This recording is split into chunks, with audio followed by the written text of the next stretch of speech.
إن الحمد لله نحمده ونستعينه ونستغفره ونعوذ بالله من شرور أنفسنا ومن سيئات أعمالنا من يهده الله فلا مضل له ومن يضلل فلا هادي له أشهد أن لا إله إلا الله وحده لا شريك له وأشهد أن محمدا عبده ورسوله صلوات الله وسلامه على نبينا محمد وعلى أهل بيته وأزواجه وأصحابه ومن تبعهم بإحسان إلى يوم الدين. وقال الله تعالى: يا أيها الذين آمنوا اتقوا الله حق تقاته ولا تموتن إلا وأنتم مسلمون. أما بعد. Para jemaah kaum muslimin yang dimuliakan Allah Subhanahu wa taala.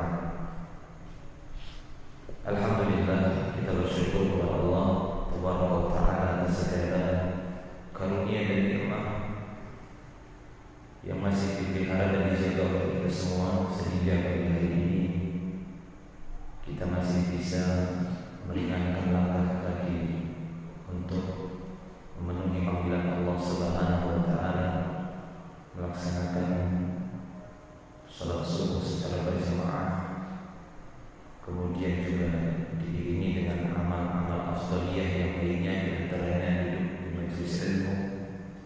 Semoga Allah Subhanahu wa taala menerima segala amal-amal kebaikan kita yang secara beruntun berantai, kemudian menjadikan amal-amal tersebut sebagai bekal untuk kita semua sebelum bertemu dengan Allah Subhanahu wa taala nanti. Kaum muslimin yang dimuliakan Allah Subhanahu wa taala, seorang muslim yang benar-benar memperhatikan kondisi keyakinan dan keimanannya kepada Allah Subhanahu wa taala, maka dia tidak pernah melepaskan sedetik pun untuk melakukan hubungan erat dengan Rabb-Nya. Allah Subhanahu wa taala senantiasa dia jaga, dia pelihara dalam setiap langkahnya, dalam setiap waktunya, dalam setiap detiknya, sehingga dia berusaha untuk tetap terus mengingat Allah Subhanahu wa taala dan berusaha agar tidak melupakan Allah, dan berusaha untuk menghadirkan di dalam dirinya bagaimana Allah Subhanahu wa taala senantiasa memperhatikan dia dan mengawasinya. Ini merupakan level atau tingkatan-tingkatan orang-orang yang telah menyatakan keimanannya di dalam agama Allah Subhanahu wa taala. Sebagaimana ketika Jibril alaihissalam datang kepada Nabi sallallahu alaihi wasallam di hadapan para sahabat bertanya tentang apa itu Islam, apa itu iman, dan apa itu ihsan. Ini merupakan darajat, merupakan tingkatan-tingkatan kekuatan keimanan seorang. Walaupun dari sisi penamaannya berbeda satu dan yang lainnya, tapi memiliki kaitan dan memiliki tingkatan. Orang-orang yang serius di dalam keislamannya, benar-benar meluruskan wajahnya, maka dia dikatakan Islam. Apabila dia mampu menjaga kondisi hatinya, maka masuk dia kepada tingkatan keimanan yang sempurna. Dan apabila dia benar-benar merasa dekat dengan Allah Subhanahu wa taala, merasa diawasi oleh Allah, maka sampailah dia kepada derajat ihsan. Oleh karena itu, ketika Nabi sallallahu alaihi wasallam ditanya oleh Jibril alaihissalam apa itu ihsan, maka beliau sallallahu alaihi wasallam mengatakan, "Anta'budallah ka'annaka tarah, fa in lam takun tarah fa innahu yarah." Kata Nabi sallallahu alaihi wasallam ketika ditanya apa itu ihsan, an ta'budallah ka'annaka tarah. Engkau beribadah kepada Allah Subhanahu wa taala seakan-akan engkau melihatnya. Fa in lam takun tarahu, dan jika engkau tidak bisa melihatnya, fa innahu yaraka, maka sesungguhnya dia melihat, memperhatikan, mengawasi dan mengetahui setiap perbuatan dan tingkah lakumu. Dan tidak ada sesuatu pun yang mampu bersembunyi dari Allah Subhanahu wa taala, namun Allah akan mampu menyembunyikan apa yang Dia kehendaki dari kita. Allah mampu menyembunyikan segala sesuatu yang Dia kehendaki dari kita, sehingga yang kita ketahui hanyalah sedikit dari ilmu yang dimiliki oleh Allah Subhanahu wa taala yang maha luas. Maka para jemaah kaum muslimin yang dimuliakan Allah Subhanahu wa taala, para ulama ketika menjelaskan tentang keutamaan ihsan bagi seorang yang telah beriman kepada Allah Subhanahu wa taala, mereka mengatakan bahwasanya makna ihsan inilah yang sering disebut dengan kalimat muraqabah. Karena jika kita melihat dari kalimat yang disampaikan oleh Nabi sallallahu alaihi wasallam ketika beliau ditanya tentang ihsan, maka beliau mengatakan anta'budallah ka'annaka tarah, yaitu kondisi orang-orang yang sudah tahu dan faham bahwasanya kehidupannya itu untuk beribadah. Cuma yang menjadi permasalahannya bagaimana dia meluruskan ibadah tersebut agar benar-benar dia melakukan ibadah itu untuk Allah Subhanahu wa taala. Sehingga sebagian ahli ilmu mengatakan pada makna kalimat Rasulullah yang pertama anta'budallah ka'annaka tarah, maknahu al-ikhlas. Engkau beribadah kepada Allah Subhanahu wa taala seakan-akan engkau menyaksikannya. Ini merupakan kondisi keikhlasan. Karena ikhlas itu merupakan langkah-langkah menuju ihsan yang sempurna. Walaupun sebagian mengatakan ini sudah merupakan pintu ihsan yang pertama. Seorang mampu ikhlas, maka dia telah memasuki pintu ihsan yang pertama. Seorang mampu ikhlas, meniatkan amal ibadahnya dan mengetahui ibadah ini memang hanya untuk Allah, maka dia telah memasuki pintu pertama ihsan. Anta'budallah ka'annaka tarah. Sehingga mereka mengatakan maksudnya anta'budallah ka'annaka tarah, engkau beribadah kepada Allah seakan-akan engkau melihatnya. Kapankah ini bisa terjadi pada seorang hamba ketika dia beribadah kemudian seakan-akan dia melihat Allah Subhanahu wa taala? Karena sesungguhnya seorang yang benar-benar hatinya tulus di dalam melaksanakan ibadah-ibadah yang Allah Subhanahu wa taala perintahkan, hatinya, karena sesungguhnya keikhlasan itu dimulai dari kondisi hati seseorang. Bukan dimulai dari gerakan-gerakan anggota badannya, tapi dimulai dari kondisi hatinya. Maka tatkala hatinya tersebut bisa dia arahkan hanya menuju Allah Subhanahu wa taala dalam melaksanakan ibadah, seakan-akan dia melihat Allah Subhanahu wa taala, maka inilah merupakan keikhlasan. Inilah merupakan keikhlasan. Fa in lam takun tarah, maka Nabi mengatakan jika seandainya engkau tidak mampu melihat dia, tidak mampu melihat Allah Subhanahu wa taala, karena pada hakikatnya kita tidak bisa melihat Allah Subhanahu wa taala di dunia ini. Sehingga Rasulullah sallallahu alaihi wasallam menggunakan kalimat, memasukkan kalimat kaf, ya, huruf kaf ditashbih, seakan-akan anta'budallah ka'annaka tarah, seakan-akan engkau melihat Allah Subhanahu wa taala. Karena sungguhnya seorang hamba ataupun manusia ketika di dunia mereka tidak bisa melihat dan menyaksikan Allah Subhanahu wa taala dengan mata kepalanya secara jelas, secara jahar, terang gamblang, itu tidak bisa. Maka orang-orang yang beribadah kepada Allah di dunia ini memahami dan meyakini makna iman itu harus melihat Allah, harus ketemu dengan Allah Subhanahu wa taala, melihatnya. Maka ini satu pemahaman yang keliru. Karena ini tidak pernah diajarkan oleh Nabi sallallahu alaihi wasallam. Dan ini merupakan ketergelinciran Bani Israel ketika mereka mensyaratkan kepada Musa mereka mau beriman setelah mereka bisa melihat Allah dengan jelas dengan mata kepala mereka. Wa idh qultum ya Musa lan nu'mina laka hatta narallaha jahratan fa akhadhatkumus sa'iqatu wa antum tanzurun. Dalam surah Al-Baqarah, sana Allah Subhanahu wa taala menjelaskan tentang bagaimana mereka mensyaratkan keimanan mereka. Mereka mau beriman kepada Nabi Musa dengan syarat bahwasanya kami bisa melihat Allah dengan jahar, dengan jahrah. Maka apa balasan dari Allah Subhanahu wa taala? Maka kami siksa mereka dengan diberikan sa'iqah. Sa'iqah itu petir, geledek. Mereka mati dengan disambar dengan geledek tersebut, mati. Wa antum tanzurun, dan kalian menyaksikan kejadian itu. Wa idh qultum ya Musa, dan ingatlah ketika kalian berkata, wahai Musa, kami tidak akan mau beriman sampai kami bisa melihat Allah dengan jelas, dengan terang. Maka sa'iqah pun mengambil mereka, membinasakan mereka. Disebabkan apa? Disebabkan permintaan mereka seperti ini. Nah, jadi adapun kondisi para hamba untuk di dunia, mereka tidak bisa melihat Allah Subhanahu wa taala secara terang, kecuali nanti ketika di akhirat, terutama ketika para penduduk surga disingkat hijab atau dibuka hijab yang menutupi wajah Allah, kemudian mereka bisa melihat wajah Allah Subhanahu wa taala. Subhanallah.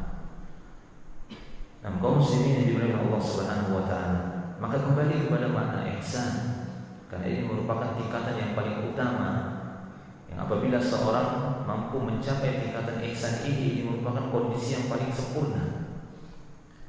Itu ketika dia beribadah kepada Allah Subhanahu wa taala, seakan-akan dia melihat Allah, seperti yang dijelaskan oleh para ulama, inilah dia makna ikhlas. Bagaimana kondisi hati seseorang? Kondisi hati seseorang tatkala beribadah, dia benar-benar hanya menunjukkan ibadah itu kepada Allah, tidak terbetik sedikit pun kepada selain Allah Subhanahu wa taala. Bahkan dengan kondisi seperti itu seakan-akan dia menyaksikan Allah. Kalaupun hal tersebut dia dapati, dia ketahui bahwasanya dia tidak bisa melihat Allah Subhanahu wa taala, maka sesungguhnya Allah Subhanahu wa taala memperhatikanmu. Fa innahu yarak, fa illam takun tara fa innahu yarak.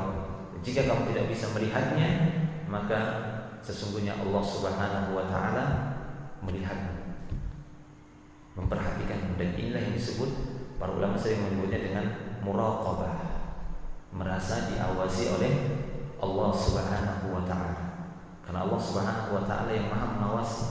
Muraqabah itu diambil dari kata raqabah, sehingga orang Arab menyebut leher ini raqabah, karena sesuatu yang paling dekat. Ya, riqab itu leher, raqib itu senantiasa yang mengawasi. Ma yalfidu min qawlin illa ladaihi raqibun atid. Tidak ada satu lafaz pun yang diucapkan melainkan ada di sisinya yang mengawasinya, raqib. Jadi muraqabah ini merasa diawasi oleh Allah Subhanahu wa taala. Dalil-dalil yang menunjukkan hal tersebut banyak sekali. Jadi antaranya firman Allah Subhanahu wa taala di dalam surat Qaf. Di sana Allah Subhanahu wa taala berfirman, "Wa laqad khalaqnal insana wa na'lamu ma tuwaswisu bihi nafsuhu." Wa na'lamu ma tuwaswisu bihi nafsuhu wa nahnu aqrabu ilaihi min hablil warid. Allah Subhanahu wa taala, "Wa laqad khalaqnal insana," dan sungguh kami telah menciptakan manusia dan kami tahu, ya, kami mengetahui apa yang dibisik-bisikkan oleh jiwa manusia itu. Wa na'lamu ma tuwaswisu bihi nafsuh. Kami mengetahui apa yang mereka bisik-bisikkan. Kami yang menciptakan manusia dan kami mengetahui apa yang sedang mereka bicarakan di dalam jiwa mereka. Sementara kami lebih dekat dari urat leher mereka. Ya, kami lebih dekat dari urat leher mereka. Nah, dalil ini menunjukkan betapa Allah Subhanahu wa taala sangat mengetahui dan mengawasi hamba-hambanya. Ini disebut oleh para ulama dengan muraqabah, merasa diawasi oleh Allah Subhanahu wa taala, yang kita dapati ini hampir-hampir hilang dari kaum muslimin di dalam aktivitas-aktivitas mereka.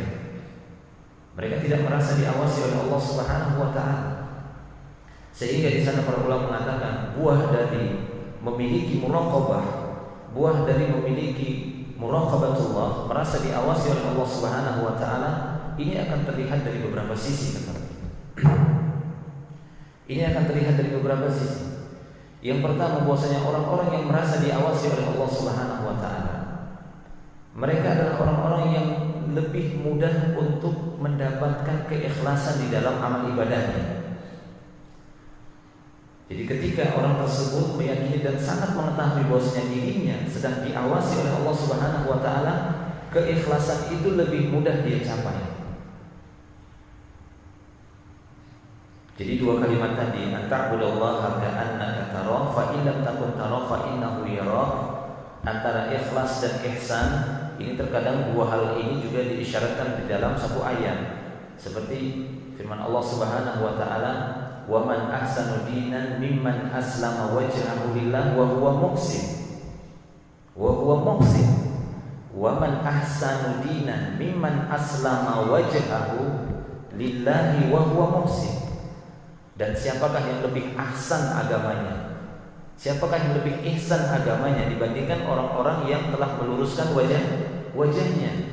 Jadi sebaik-baik orang yang memeluk agama Islam adalah orang yang mampu meluruskan wajahnya ke hadapan Allah, yaitu ikhlas. Wa huwa muhsin, dan dia juga dalam keadaan ihsan. Ikhlas dan ihsan. Sehingga dua kalimat itulah yang dipakai oleh para ulama untuk menjelaskan makna anta'budallah ka'annaka tarahu, itu ikhlas yang dimaksud, dan ini merupakan pintu pertama ihsan. Engkau beribadah kepada Allah Subhanahu wa taala seakan-akan engkau menyaksikannya. Inilah dia keikhlasan.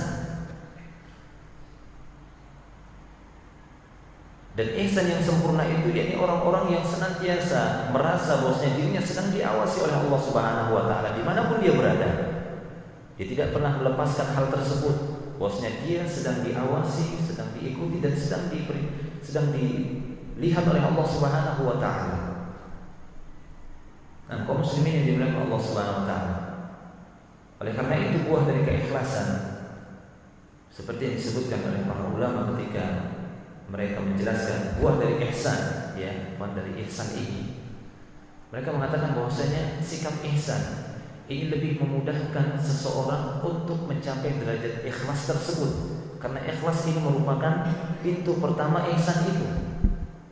Jadi seorang merasa diawasi oleh Allah Subhanahu wa taala, ini akan memudahkan dia untuk mendapatkan derajat keikhlasan, beribadah dengan sempurna. Sebaik-baik ibadah seseorang dan amal kebaikan seseorang ketika ibadah tersebut benar-benar ikhlas kepada Allah Subhanahu wa taala, memurnikan ibadahnya itu, meniatkan dan menunjukkan ibadahnya itu hanya kepada Allah Subhanahu wa taala.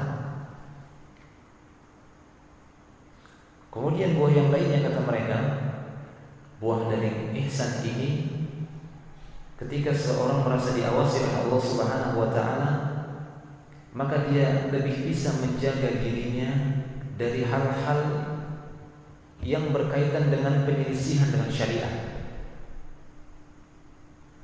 Orang yang merasa diawasi oleh Allah Subhanahu wa taala lebih bisa menjaga dirinya dari perkara-perkara yang mukhalifah di syariat. Ya, mukhalafah di syariat. Orang tersebut lebih bisa menjaga dirinya dari perkara-perkara yang menyelisih syariat.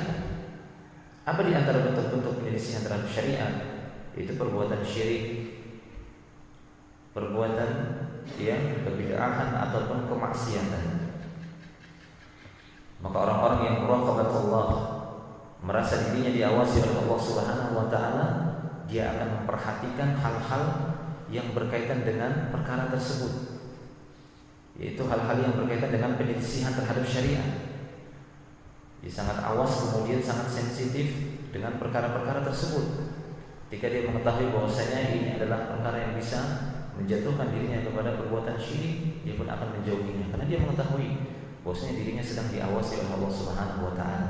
Dia pun menjaga diri dari perkara kesyirikan, karena perbuatan syirik adalah perbuatan yang menyelisihi syariat. Dia pun menjauhi hal-hal yang tidak ada syariatnya di dalam Islam, tidak ada tuntunannya di dalam Islam, atau yang dikenal dengan perkara-perkara bid'ah, ini pun dia jauhi. Kenapa? Karena dia merasa bahwasanya dirinya itu sedang diawasi oleh Allah Subhanahu wa taala.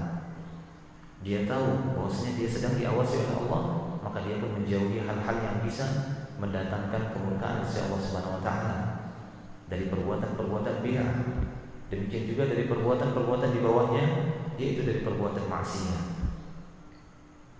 Karena sesungguhnya orang-orang yang tidak merasa diawasi oleh Allah Subhanahu wa taala, mereka rentan terjatuh kepada perbuatan-perbuatan yang menyelisih syariat, dari perbuatan kesyirikan, kebid'ahan ataupun perbuatan-perbuatan maksiat. ya perbuatan-perbuatan maksiat, yang mana banyak sekali orang lupa dengan Allah Subhanahu wa taala tatkala dorongan-dorongan dari perkara-perkara maksiat itu ada pada seseorang. Di dalam beberapa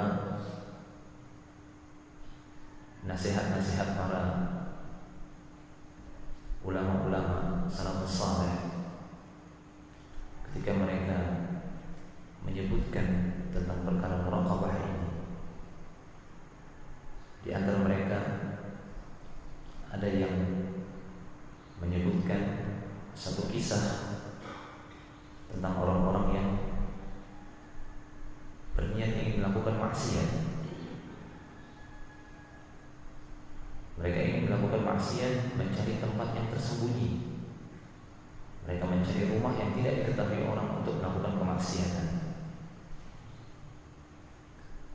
Sampai mereka di rumah-rumah tersebut, mereka pun menutup seluruh pintu-pintu dan jendela-jendela yang ada di rumah itu.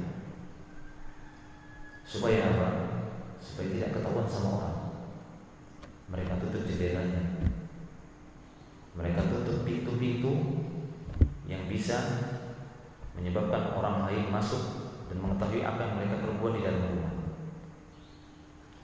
Setelah mereka menutup seluruh pintu tersebut, kemudian tatkala mereka ingin melakukan kemaksiatan, salah seorang di antara mereka mengatakan, apakah ada selain kita yang menyaksikan perbuatan kita ini?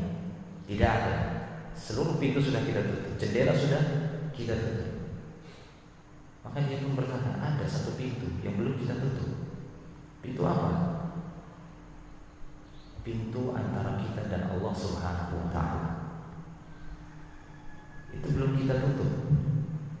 Pintu kita dengan Allah Subhanahu wa ta'ala ini harus ditutup dulu, baru kita berbuat maksiat.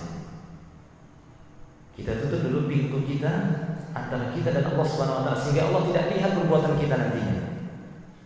Ini kita tutup dulu, baru kita berbuat maksiat. Maka pada saat itu menangislah mereka di dalam rumah itu. Ya, syahwat yang tadi sudah meledak-ledak itu habis, karena mereka mengetahui memang pintu yang satu ini tidak bisa ditutup. Siapa yang bisa menutup pintu ini? Siapa yang bisa menutup pintu tersebut? Dia tutup pintu tersebut sehingga Allah tidak melihatnya. Allah nggak tahu. Sebagaimana dia mampu menutup seluruh pintu-pintu di rumah itu sehingga orang yang lewat pun tidak mengetahuinya. Dia tutup seluruh jendela. Tapi bisakah seorang menutup pintu antara dirinya dan Allah Subhanahu wa ta'ala? Tidak bisa. Maka kalau orang-orang yang berbuat maksiat saja mampu mengingat, ya, detik-detik perbuatan mereka, mampu mengingat Allah Subhanahu wa ta'ala, bagaimana kedekatan Allah Subhanahu wa ta'ala terhadap mereka di dalam perbuatan-perbuatan maksiat mereka. Lalu bagaimana dengan orang-orang yang bertujuan baik, meniatkan kebaikan, ingin mendapatkan derajat ihsan? Maka seharusnya mereka lebih mampu untuk mendatangkan kondisi-kondisi muraqabah tersebut di dalam pelaksanaan ibadah. Terkadang kita dapati kita tatkala melaksanakan ibadah itu hanya sekadar kebiasaan saja. Kita mendengar azan, kemudian berwudu, berjalan menuju masjid, kemudian sholat, sampailah imam salam, kemudian sudah pulang, dan tidak ada sedikit pun kita merasa bahwasanya kita melakukan sesuatu sedang diawasi oleh Allah Subhanahu wa ta'ala. Hanya berjalan sebagaimana biasanya saja. Berjalan sebagaimana biasanya saja. Dan itu terkadang terjadi terus-menerus. Sehingga sungguh perkara muraqabah ini, ta'budullaha ka'annaka tarah, ini bukanlah perkara yang mudah untuk dilakukan. Akan tapi ini merupakan satu tugas yang berat bagi seorang hamba ketika dia telah mencapai keislamannya, keimanan yang baik, kemudian bagaimana dia mencapai derajat ihsan yang sempurna. Itu saat-saat di mana dia merasa dirinya, langkah-langkahnya, perbuatannya sedang diawasi oleh Rabb-nya, oleh Allah Subhanahu wa ta'ala. Maka para jemaah dengan Allah Subhanahu wa ta'ala, ini merupakan buah dari muraqabatullah, merasa diawasi oleh Allah Subhanahu wa ta'ala. Tapi kemudian buah muraqabah yang lain yang disebutkan oleh para ulama, yakni muraqabatul azal, mengawasi azal, takdir Allah yang sudah azali. Nah, ini juga buah dari muraqabah. Ketika seorang senantiasa merasa diawasi oleh Allah, maka dia akan perhatian dengan takdir. Dia akan perhatian dengan takdir-takdir Allah Subhanahu wa taala.